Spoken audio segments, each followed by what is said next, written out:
Good Thursday, everyone. Thanks for stopping by. Garden State Weather and GardenStateWeather.blogspot.com providing superior forecasting for the northern mid-Atlantic region 24 hours a day. I'm forecaster Robert Smith with the detailed video forecast discussion and a review of the Clipper that just weekly passed through the region last night. Some areas received some, others none. And then, of course, we've got the storm potential that the Weather Channel is calling Lola. And Lola is actually a showgirl, not a winter storm, but whatever. Anyway, here's the video forecast discussion for Thursday, the 22nd of January 2015. Lots of low and mid clouds remain across the region this morning. At sunup here, we have basically cloudy skies. Most temperatures are generally running anywhere from the upper 20s over interior New Jersey to the low and mid 30s, just about everywhere else, around freezing. For example, Central Park, LaGuardia, Kennedy, Newark, and Teterboro, all cloudy. Teterboro had some flurries this morning as shortwave max runs through. Newark Liberty at 31, 33 at Kennedy, 31 at LaGuardia, 31 at Central Park. Long Island, a few flurries, Islip and Hanswood of the flurries over at West Hampton. Temperatures on 30 to 34 degrees. And basically up the Hudson Valley, cloudy this morning. Temperatures 21 at Newburgh, 27 at White Plains, 18 at Poughkeepsie, and rising. And in New Jersey, well, basically cloudy skies everywhere. Temperatures running in the mid 20s across Andover at 24 and Sussex at 24, up to about 31 at Newark Liberty International this morning. Philadelphia has cloudy skies, 32, and Allentown is also cloudy and 28. The winds are light or out of the calm direction or out of the north to northeast direction this morning at speeds less than 5 to 10 miles per hour. And this is the Mesonet graphic of the snow totals, basically in a graphical form from yesterday. We posted this on the website as well.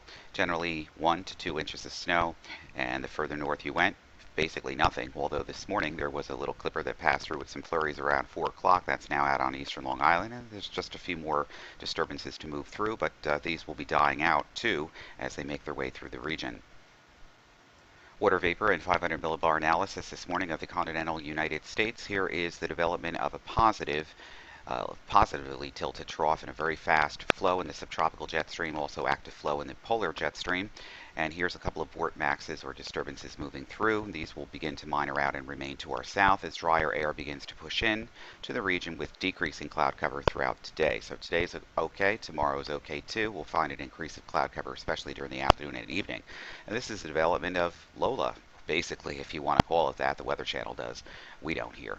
But this storm system will head towards, rapidly develop, and move rapidly up the coast and then out to sea it goes. But its impacts on the northern mid-Atlantic region will be reaching the region on Saturday and Saturday night. Morning pass, the visible satellite imagery this morning shows the leftover of what was left over of the flurries and that moved through northern New Jersey earlier around 4 o'clock, 4:30 this morning. That's out on eastern Long Island now. And it's all dampening out as drier air is beginning to win out in our forecast region, and just these disturbances down to the south here will not affect our region during today. This is the eastern mosaic of the radar, and this is the development of the storm in question for Saturday and Saturday night. Here's a couple of disturbances once again racing off the northeast coast. They had some enhancement here out on eastern Long Island, and this band of light snow here across the Delmarva is also weakening as it crosses over the Chesapeake this morning. We can see that nicely as it continues to weaken, and this area moving away. So we're going to be in an area of drying conditions for the rest of today. We have no airport delays today anywhere in the New Jersey, New York, Philadelphia metro area, and these watches or advisories here are all going to be getting out of here by 8 o'clock this morning, so they're really not worth talking about. On the aviational weather deck, we have some areas here as these were probably part of the advisories that are left over until 8 o'clock this morning across this region from Trenton down towards the Delmarva here. Basically, these are IFR conditions with ceilings below 1,000 feet, but that will be improving soon. And we're in MVFR ceilings to the north and east here, and VFR conditions in place out over Long Island. But although there is VFR, there's some light snow at Suffolk County Airport this morning at the Gabreski Airport there. And right now we're expecting ceilings at about 500 to 1,500 feet early this morning with areas of light snow reducing visibility to 3 to 5 miles. And a briefly heavier band of snow showers this morning, mainly around Wilmington and possibly mixed with sleet or freezing rain. All of this stuff seems to be dissipating completely. After 15Z this morning, which is just shortly after this broadcast, ceilings improving to 2,500 feet by midday and then at or above 3,000 feet by early this afternoon. Northwest winds slowly increase with a few gusts to near 15 knots this afternoon. Tonight, VFR clear, light northwest wind, confidence above average here. Small chance of some patchy fog late in the countryside with radiational cooling there. Friday VFR, but with increasing clouds, and of course Friday night through Saturday night IFR, limited IFR ceilings and visibilities in snow and rain. Lowest ceilings from about 8 to 14Z on Saturday morning with accumulating snow at Philly expected. More rain southeast of Philadelphia and snow northwest of Philadelphia. Northwest gust up to 20 knots on Saturday afternoon and night. We return to VFR on Sunday and Sunday night and Monday. Increasing clouds again. Potential for lower ceilings due to some snow late Sunday night and Monday in a clipper storm or clipper moving across the region. Right now outside of Newark, 31, dew point 21, humidity 66%. The wind is light out of the northeast at 5, visibility 10, broken ceilings at 20,000 and 3,800 or 3,800. And basically a northwest wind and the VFR conditions will be improving from MVFR this morning. And we're in MVFR at Philadelphia. That too will also improve throughout the morning. Temperature now at freezing, 32, dew point 28, humidity 85%. The wind is southwest at 6, visibility 5 with a little bit of fog, and all these conditions will be improving with broken to scattered cloud cover throughout the afternoon. I also want to point something out here. We have no marine watches or warnings at this time, but chances are we're going to get into small craft advisories and possibly even gale gust on Saturday afternoon and Saturday night. Sunday and Sunday night, the seas will be decreasing below small craft advisories as the storm passes. Monday, some small craft advisories may be needed as an Alberta clipper redevelops off the mid-Atlantic coast. So just to keep you in mind for mariners out there. Earlier this morning I posted this on Facebook, and basically this is a 250 height jet stream. Here is our active polar jet diving in and up over Canada here into the Intermountain region, and then conjoining that would be the subtropical branch of the jet stream, so the two kind of merging together here, but we have no blocking here in the northern Atlantic, so the stream is rapidly moving from southwest to northeast, and hence the storm system will be 2. We talked about the reason why we have no winter storms here. Basically this is the culprit, the extremely hyperactive Pacific jet in the polar branch right now, and as a result of that we're getting storms, but the storms are in and out of here. But that does not diminish the impacts for Saturday and Saturday night along the mid-Atlantic coast states, and we'll get into that in just a moment.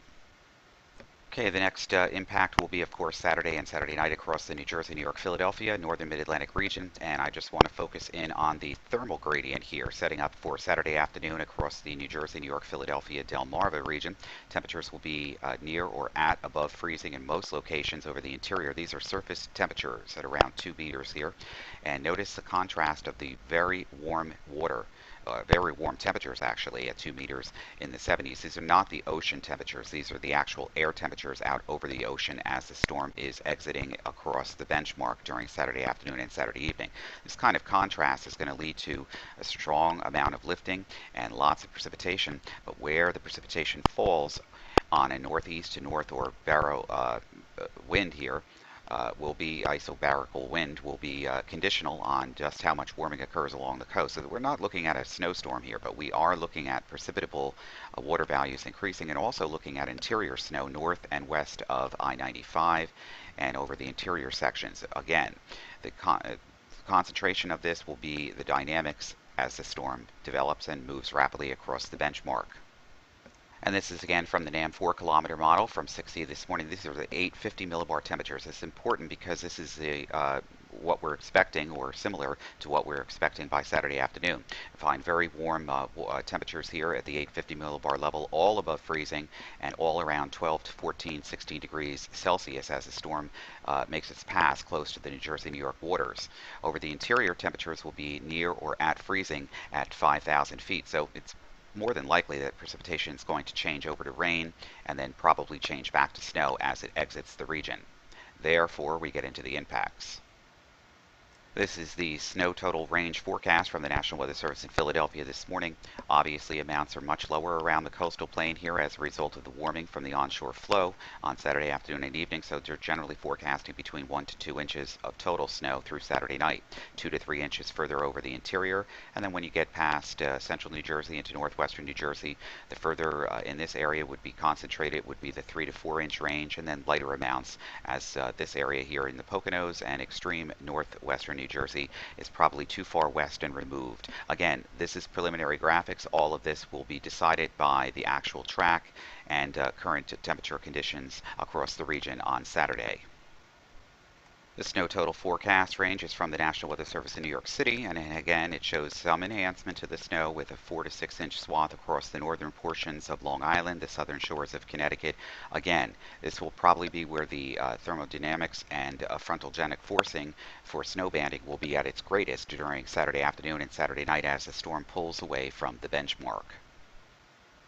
GFS forecast, precipitation type and thicknesses here and the pressure levels here as we move into Saturday. First, we're expecting the snow, ice, and rain, everything to start spreading in rapidly across the region, probably after midnight across southern portions of the Delmarva and the Race, and build rapidly across the region. There's a lot of warming that's going to be occurring initially right along the coast, so it could be rain and sleet. And over the far north and western suburbs and back towards Philadelphia, the I-95 corridor, that's where the sleet and snow could be accumulating. Then everybody seems to go to rain except for the northern tier here into the Hudson River Valley, northwestern New Jersey, mixed with rain and snow. Looks right now like it's going to be primarily moderate to heavy rain along the coastal plain as the storm rapidly deepens during Saturday afternoon and Saturday evening. This is where things get interesting. The storm deepens rapidly, several millibars per hour. The frontogenetic forcing takes hold, and the heaviest snow bands now shift to the coast, where everybody starts going back over to snow before ending, and some of the snow could be thumping down around Long Island into interior Connecticut and the Hudson River Valley area and interior southeastern Massachusetts. Rapid warming at 850 millibars means everybody goes over to rain for a period of time, and then as the storm begins to pull away, the temperatures drop below freezing, so the precipitation then begins to fall back as the form of snow, and some of it could be heavy, where the heaviest banding could be confined over this region right here. Snow ratios on Saturday will probably be in the 10 to 1 range because of the temperature dew point spreads being so close to one another and near or above freezing.